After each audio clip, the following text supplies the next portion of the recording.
ஆசையுடன் கேட்பவர்க்கு அள்ளி தருபவன், அல்லல் துன்பம் துயரங்களை கிள்ளி எறிபவன், பாசத்தோடு யாவரையும் பார்க்கின்றவன், பாவங்களை பார்வையினால் மாய்க்கின்றவன்.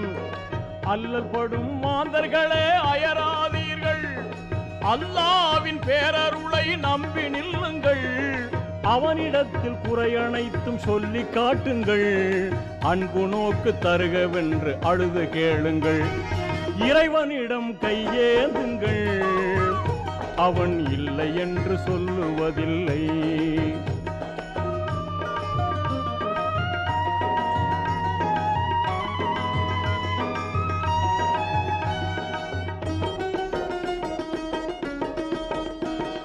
தேடும் நேயர் நெஞ்சங்களில் குடியிருப்பவன், தேடாத மனிதருக்கும் உணவளிப்பவன்.